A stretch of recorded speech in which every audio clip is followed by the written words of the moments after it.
Hello, this is Rabble Radio, recorded on Friday, February 14th, 2025. I'm Nick Seabrook, the editor of rabble.ca.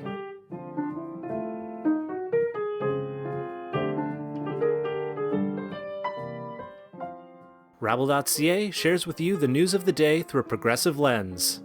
If you're curious about what's happening in Canadian politics, labor, the environment, and beyond, you've come to the right place. This is news for the rest of us. Thanks for tuning in.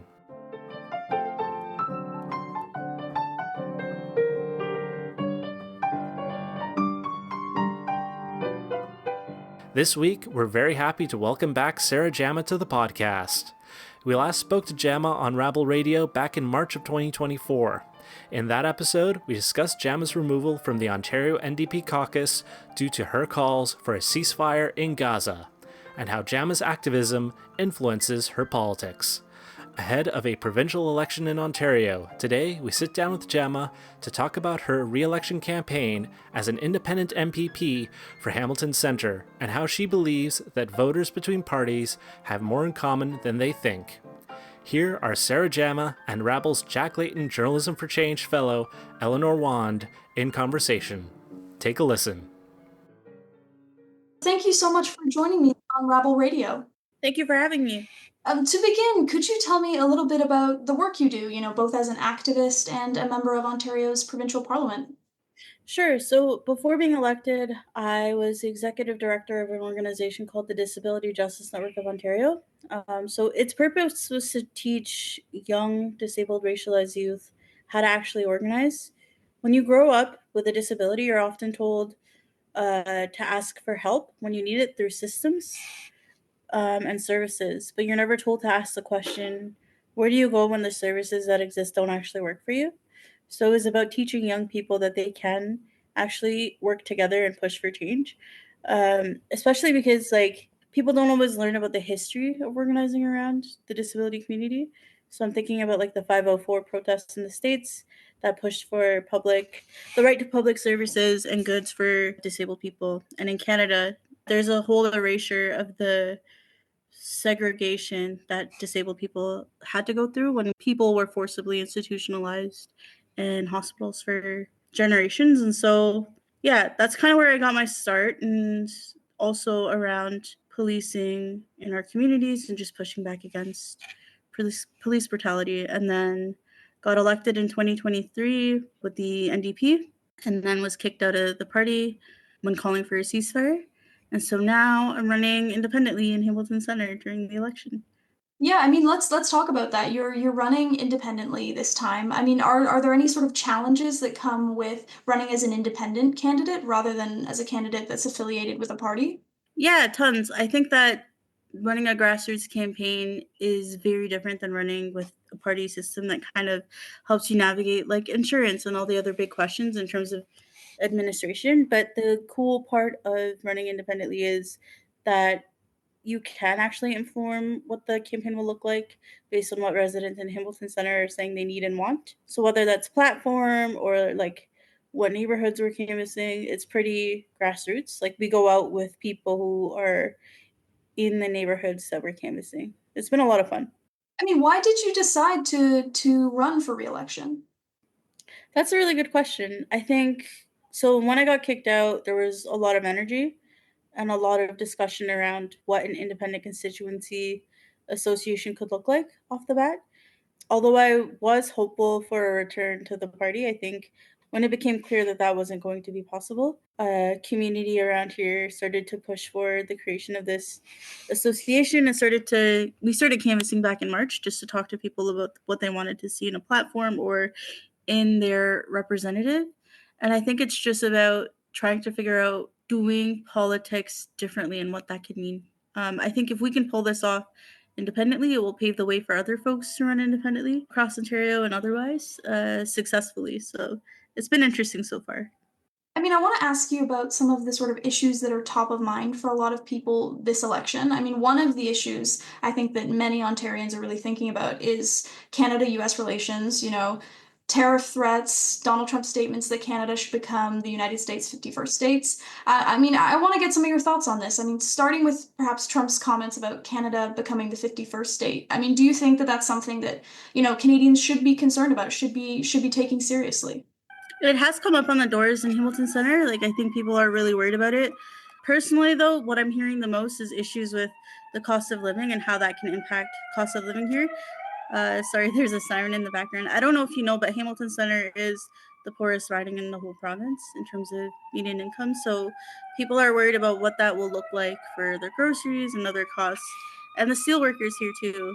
There's been a lot of concern about what that can mean for industry. So overall, all people are concerned. I don't know if the answer to these concerns is like full-blown nationalism. I don't think that always ends well. And so I would say thinking about the fight to keep our services public, reducing costs, like a lot of the onus is on us as government and communities to not make those burdens worse. And we have, like, not all of the blame can be put on tariffs in this conversation. I think what I'm worried about and what people are worried about that I'm hearing is their disastrous healthcare, needing to keep that public, seniors not being able to like get the pensions that they were promised after working their whole lives. Like, we are responsible for the conditions that we create here, and like the tariffs, they're terrible. And yes, pushing back is great, but I hope that that doesn't become a larger distraction from what we are responsible for. Yeah, I mean, is that something that you're worried about? I mean, obviously, Premier Doug Ford has said he called this election, in response to tariffs. Are you worried that that is sort of distracting from what you're saying? Are the issues that you're hearing more from the people in your riding? The tariffs are a real concern. Like, I do think it is legitimate because of how terrible the cost of living crisis has become. People can't afford gas, food, or their rent, or to pay their mortgages, right? So, but sometimes it's easier to point at other people instead of looking at ourselves. And I think the Ford government is responsible and culpable for the situation that we're in, tariff or not. And so, yeah, it is a distraction. I don't think it was an excuse to call another election. I think that he's likely going to get a majority government again, and the conditions are only going to worsen. Right. I mean, you mentioned a few things there in terms of what people are most concerned about, but what do you think are the biggest issues that are facing your riding in Hamilton Center? Oh, definitely the cost of living crisis that we're in, the price gouging of groceries, like people can't afford food, and rent, not being able to find places to live. We hear about the encampment crisis so much tied to this supposed overdose crisis that we're in, but really, like, people are forced to live in encampments because of the condition of not being able to pay rent, because of, not because people aren't working, like people have 2 or 3 jobs and still can't pay their rent. But our government is more concerned with framing people who are on social assistance or need help as gaming a system that doesn't exist. Whether you're on OW or you work 2 jobs right now, it's still not enough to pay rent here in our community for a lot of people. And so I think that's front of mind for folks. And more people are becoming disenfranchised from the idea of even voting because they're not feeling like there is hope or a representative that can change this. And so I think our approach in Hamilton Center has been to say independency might be the way to go, to make sure that policy is being created or put forward in a way that's collaborative and not just about distraction. Like in Australia, they haven't really had failed public infrastructure investments in years because there are so many independents elected. So you have to actually convince each other on your ideas. It's not just this party versus this party. It's not one party yelling about alcohol and the other party yelling about how bad our state has gotten in terms of healthcare or housing. It's you're talking about real ideas. And so I think independency might be the way to go because of that, and because we keep getting stuck in this polarized, distraction-based politicking. Yeah, it's sort of a way to remove from the sort of. I know we don't have a two-party system, but it often feels like there's only one or two options. I, Right. what are your plans to, if reelected, what are your plans to tackle some of these big issues that you've been talking about? I mean, I'm not going to lie and say that I can change anything. I think as an independent, like a lot of us are considered independents because we're in the second largest conservative majority or majority that we've ever seen in the province of Ontario. So what it means is whether you're a New Democrat or a Green or a Liberal, and both of which, the Green and the Liberals, are also considered independent legally because they don't have party status, right? No matter who's putting forward the idea dies. So I think we all need to be working on what collaboration actually means and looks like. I've been able to maintain great relationships with some New Democrats. I sit right beside the Greens. Like, what does it mean to do this differently and to collaborate and focus on the ideas and toss that out and set that bar? I was really proud of my approach to putting forward ideas this term. Even as a centered member, I was able to work directly with community members like Acorn Hamilton invited me to a meeting, and we actually brainstormed what they wanted to see me put forward, which was the elimination of above guideline rent increases in its entirety. And then we put that forward. So how do we work with community outside of just the party researchers to say, hey, what do you actually want to see as a solution, and put that forward? Even if it gets shot down, at least you're getting community to buy into the process of like pressuring politicians to do and say the right thing. And I think that's the way forward. It's not a solution to everything, but it's a good step in making sure people actually feel represented, and we're bringing forward ideas that aren't just the cookie cutter, how do we get more votes conversations. I mean, one of the other sort of big issues, I think, something you've mentioned is healthcare. I think this is something that is a big issue for a lot of people provincially. You know, over 2 million people in Ontario don't have a family doctor. What do you think that the province needs to do to sort of address this gap in the system for so many people? We need to be hiring more doctors and making it easier to afford medical school and opening up spaces where we can, and stop targeting immigrants and others who take up maybe a few spots in med school, and actually like welcome folks who want to study medicine in our communities instead of pitting us against each other.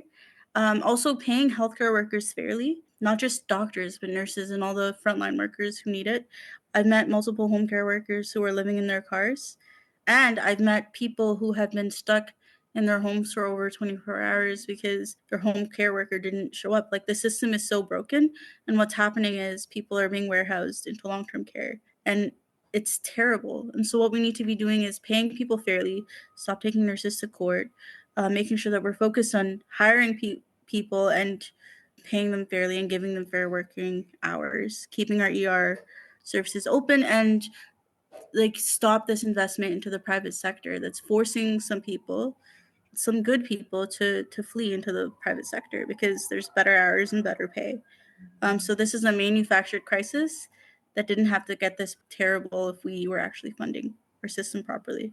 I mean, as you mentioned at the beginning, you kind of got your start in advocacy. You're an activist as well as now a politician. I mean, how does your advocacy inform your politics? I wouldn't say I'm an activist. I don't know what I am anymore, but I would say Okay. I think I try to the best of my ability to stand up on principle, even when it's not popular. And I think I hope that's become clear. I think if these systems are not going to be changed by individual actors, we may as well use these positions as best we can to expose the contradictions within them as best we can, while also pushing forward good ideas as a form of harm reduction. So where it's broken, rather than pretending that it's functioning, call out the fact that it's broken, and expose the theater so that we can actually change how we operate in politics and make more space for others to run and participate, who will do the same. I don't think the goal of running for office is to change the whole thing. I don't think electoralism will save us. I do think it's one thing that we can engage with that can reduce harm where possible. But I don't think that participating also means that you have to sacrifice all of your principles. And I think that's where sometimes activists or organizers who are engaging with these systems can get lost, because it can turn into a game of calculus rather than, how are we going to move forward together and also expose these contradictions together for the sake of bettering how we create spaces for progressive voices here. Yeah. I mean, it's just over 2 weeks until the election. What are going to be your priorities over these next couple of weeks leading up to it? Yeah, we've been knocking doors since March, so I think our priorities have been talking to folks as best we can across the riding. Many people don't know that there's an election still. So we've been educating people letting them know where to vote, like listening to their ideas, just being heavily in community and being focused on that. Yeah, I mean, just to turn back to a little bit of what we were talking about earlier, because this is something that is developing with the whole tariff situation. I mean, just this week, Donald Trump has said that he will be placing 25% tariffs on aluminum and steel, and that's going to include Canada and Mexico, and that's one of Ontario's big exports. What do you think needs to be done to respond to this threat, perhaps on a local level? I mean, on a local level, just what I'm planning to do is check in with steelworkers in my community to see what they want as a response. And I think organizing to take care of what people need in terms of labor and other places where they might feel at risk as workers. So, what does that mean for them materially? Are they at risk of losing jobs? Like, what does this actually mean for workers on the ground? And coming up with a response there. I don't think nationalism is the answer, but I do think like getting people to understand a focus on taking care of workers here, Yeah. like workers' rights and what that means, and protecting their pensions and making sure everybody's taken care of. I mean, we've also sort of talked about this whole affordability crisis that we're seeing, and specifically with regards to housing. There are many people who are really concerned about, their ability to own a home, their ability to afford rent, access to affordable housing.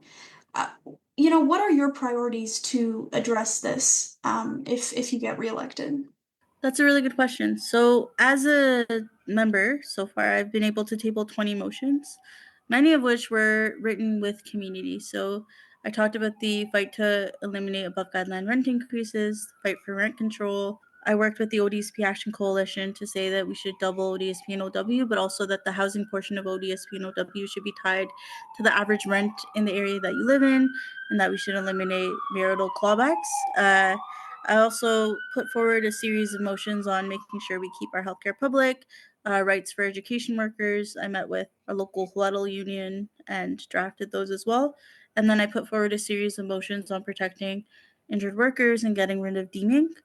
And that just all comes from talking to folks locally and seeing what the priorities are for them. I also worked with Environment Hamilton to address air quality, to eliminate site specific standards, and just have a standard across the board. Hamilton Center has some of the worst air quality in all of the country.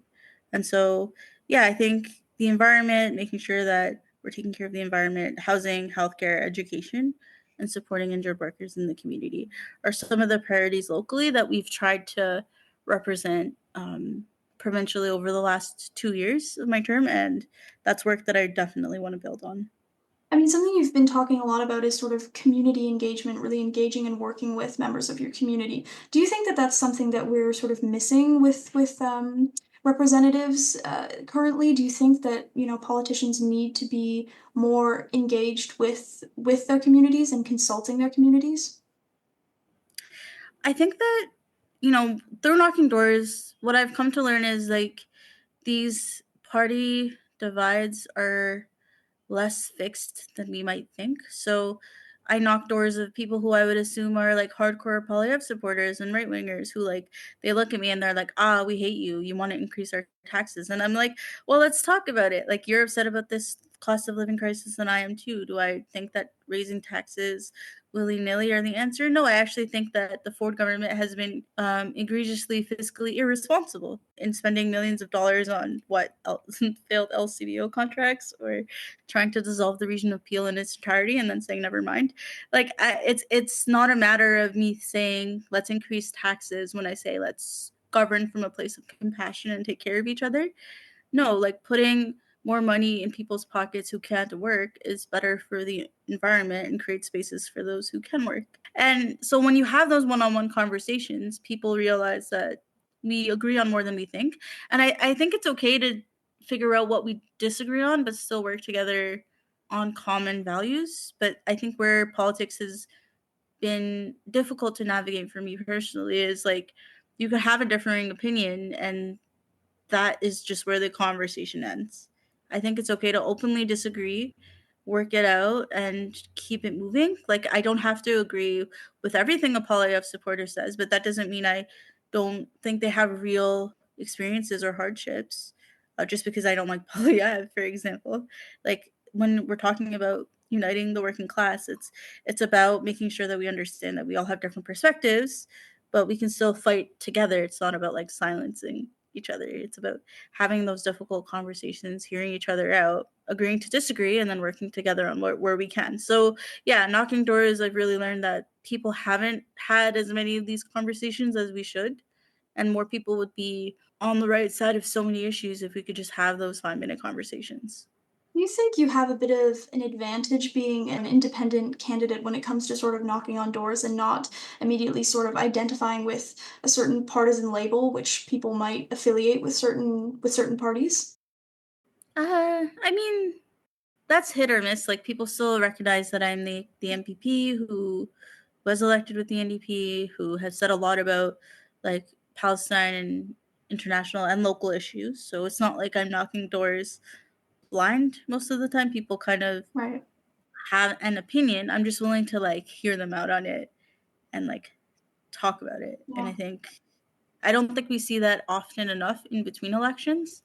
And I think the difference is we started knocking doors in March before we even knew there was an election coming up. So I knocked doors yesterday, for example, and someone was like, "Oh yeah, you already talked to me like 10 months ago." And I was like, "Oh, cool," because I genuinely forgot.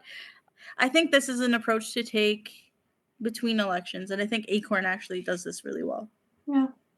I mean, we're coming to the end of our time for this episode, but before I sort of let you go, do you have any final thoughts to leave our audience with today? Yeah, whoever you support, go out and vote. I think uh, Doug Ford is a danger to all of us. And if we are saying electoralism is a form of harm reduction, it is important to vote no matter what you think about long term impacts, because Doug Ford is dangerous, and by any means necessary, we need to make sure he's not elected. Well, thank you so much for joining me this week on Rabble Radio. I really appreciate it. Thank you.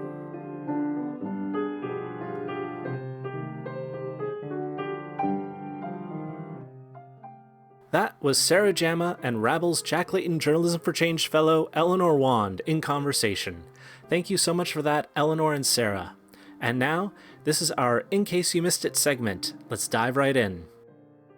This week in national news, the United Steelworkers are calling for counter-tariffs after U.S. President Donald Trump imposed tariffs on Canadian steel and aluminum this week.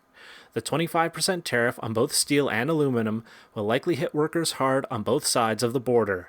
More than 50% of the aluminum imported into the U.S. comes from Canada, while steel exports to the U.S. are valued at between $3 to $4 billion annually. This is just the latest escalation in a trade war between Canada and the U.S. since Trump took office. 1 week ago, Trump placed a 30-day pause on a blanket 25% tariff on all Canadian goods that he had enacted just days prior. In addition to counter-tariffs, United Steelworkers are also calling on the federal government to put in place policies that guarantee that Canadian resources like steel and aluminum are used in Canadian public projects. Staying with the Trump tariffs, Rabble columnist Kathy Crow is warning about the economic impacts that the tariffs will have on those who are already struggling. Crow remembers the consequences that the U.S. free trade agreements of the 1980s and 90s had on blue-collar factory workers in Ontario. Those free trade agreements led to the closure of some factories, like the historic Inglis plant in Toronto. Crow recalls seeing workers from that plant wind up in shelters for the unhoused in Toronto after the plant's closure. Crow cautions that Canadians need to wake up to the economic consequences of these tariffs and how they will exacerbate the housing crisis. In Ontario news, Ontario Premier Doug Ford may have used the tariffs as an excuse to call the current election. But in an opinion piece on Rabble, Paul Connert is reminding everyone that tariffs are not the only issue in this campaign. Previous Conservative governments in Ontario chose to privatize the province's public power system, and voters are still feeling the economic consequences. While the privatization netted significant profits for wealthy Conservative backers, taxpayers continue to bear the costs.